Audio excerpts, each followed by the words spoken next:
ഇന്ന് നമുക്ക് മുതിര വെച്ചിട്ട് 2 തരം റെസിപ്പി ഉണ്ടാക്കാം. ആദ്യം ഈ മുതിര വെച്ചിട്ട് തോരൻ ഉണ്ടാക്കാം.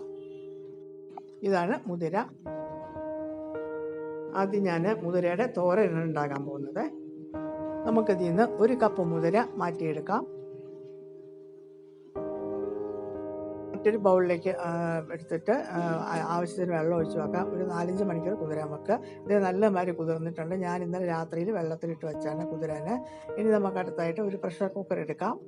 കുതിർത്തതിന് ശേഷം മുതിര നല്ലവണ്ണം കഴുകി വൃത്തിയാക്കണം. കല്ലും മണ്ണും ഒക്കെ കാണും.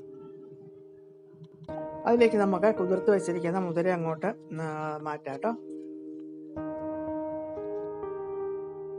ഡെയിലി ഒരു നേരം മുതിരയുടെ ഏതെങ്കിലുമൊക്കെ റെസിപ്പി ഉണ്ടാക്കി കഴിക്കുന്നത് ഹെൽത്തിന് ഒത്തിരി നല്ലതാണ്.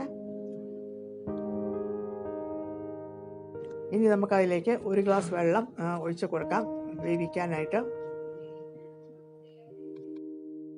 കുക്കറിൽ വേവിക്കുന്ന കാരണം പെട്ടെന്ന് വേവും കേട്ടോ.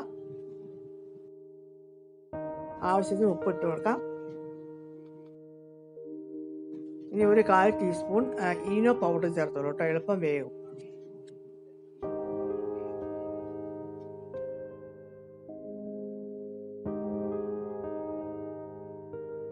അടുത്തതായിട്ട് ഞാൻ 2 തുള്ളി കുക്കിംഗ് ഓയിൽ ഒഴിക്കുന്നുണ്ട്. ഇത് എന്തിനാണെന്നായിരിക്കും എല്ലാവരും വിചാരിക്കുന്നത് അല്ലേ. പ്രഷർ വരുന്ന സമയത്ത് വിസിലിൽ കൂടിയിട്ട് വെള്ളം പുറത്തു വരില്ല. ഇതിനെ അടച്ച് വെച്ചിട്ട് ഒരു 5 മിനിറ്റ് വേവിക്കാം.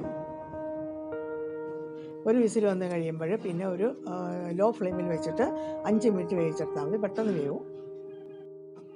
ഇത് നല്ലമാതിരി വെന്തിട്ടുണ്ട്. മറ്റൊരു പാത്രത്തിലേക്ക് ഞാൻ മാറ്റിയിട്ടുണ്ട്. ഇത് നമുക്ക് 2 പാർട്ടാക്കാം. വേറൊരു കൊച്ചു ബൗളിലേക്കും കൂടി അല്പം കൂടി ഞാൻ മാറ്റി വെച്ചിട്ടുണ്ട്. അടുത്തതായി നമുക്ക് മിക്സിയുടെ ജാറെടുക്കാം. 1/2 കപ്പ് തേങ്ങ തിരുമ്മിയത് ചേർക്കാം.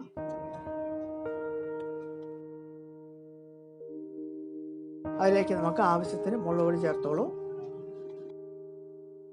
ഒരു 1/4 ടീസ്പൂൺ മഞ്ഞൾപ്പൊടിയും കൂടി ചേർക്കണം. 8-10 കുരുമുളക് ചേർക്കണം. ഇതാണ് ഇതിൻ്റെ നല്ല ടേസ്റ്റ് എന്ന് പറയുന്നത്. കറിവേപ്പില ചേർത്തോളൂ. ഒന്ന് നമുക്ക് ബ്ലെൻഡ് ചെയ്തിട്ട് വരാം. അടുത്തതായി ചീനിച്ചട്ടി ചൂടാക്കിയിട്ട് 1 ടീസ്പൂൺ എണ്ണ ഒഴിച്ചിട്ട് കുക്കിംഗ് ഓയിൽ ഒഴിച്ചിട്ട് അതിലേക്ക് ഞാൻ വെളുത്തുള്ളി, ജീരകം, കരിയാപ്പില എല്ലാം കൂടി ചേർക്കുവാണ്. ഇനി അതൊന്ന് ചെറുതായിട്ടൊന്ന് ചൂടാക്കുക. നല്ല ഈസി ആയിട്ടുള്ള റെസിപ്പിയാണ് കേട്ടോ. അത് നല്ല രുചിയാണ് ഇതിങ്ങനെ ഉണ്ടാക്കി കഴിച്ചാൽ. ബ്ലെൻഡ് ചെയ്ത് വെച്ചിരിക്കുന്ന തേങ്ങാക്കൂട്ട് ചേർക്കാം. ഒന്ന് ഇളക്കി നല്ല മാതിരി ഒന്ന് ഒരു 1 മിനിറ്റ് ചൂടാക്കിക്കോളൂ കേട്ടോ. അടുത്തതായി നമുക്ക് വേവിച്ച് വെച്ചിരിക്കുന്ന മുതിര ഒന്ന് ചേർക്കാം. ചെറുതായിട്ടൊന്ന് ചൂടാക്കുക. ഒന്ന് ഇളക്കിക്കൊണ്ടിരിക്കുക. ലോ ഫ്ലെയിമിലൊന്ന് ചൂടാക്കുക. കുട്ടികൾക്ക് ഈ മുതിരയുടെ ഏതെങ്കിലും റെസിപ്പി ഉണ്ടാക്കി എന്ന് കഴിപ്പിക്കണേ. അപ്പോൾ നമ്മുടെ മുതിര വെച്ചിട്ടുള്ള തോരൻ റെഡി ആയിട്ടുണ്ട്. ഇനി നമുക്ക് അടുത്ത റെസിപ്പി എന്താണെന്ന് നോക്കാം. ഇത് നമ്മൾ വേവിച്ചപ്പോൾ അല്പം ഒന്ന് മാറ്റി വെച്ചതാണ്. ഇത് വെച്ചിട്ട് നമുക്ക് മുതിരയുടെ കഞ്ഞി ഉണ്ടാക്കാം. ഞാൻ ഒരു പാത്രത്തിൽ 1 ഗ്ലാസ് വെള്ളം ഒഴിച്ച് തിളപ്പിക്കുകയാണ്. ആദ്യം വേവിച്ചപ്പോൾ വെള്ളം ഇല്ലാതെ എടുത്തുകൊണ്ടാണ് വെള്ളം ഇപ്പോൾ തിളപ്പിക്കേണ്ടി വരുന്നത്. അല്ലെങ്കിൽ ആദ്യം വെള്ളം ബാക്കി ഉണ്ടെങ്കിൽ അത് വെച്ച് നമുക്ക് കഞ്ഞി ഉണ്ടാക്കാം. ഞാൻ അതിലേക്ക് മാറ്റി വെച്ചിരിക്കുന്ന മുതിര അങ്ങോട്ട് ചേർത്തു. ഇനി നമുക്ക് നല്ല മാതിരി തിളപ്പിക്കണം. ഇപ്പോൾ തിളച്ചിട്ടുണ്ട്. ഇനി ആവശ്യത്തിന് ഉപ്പ് ചേർക്കാം.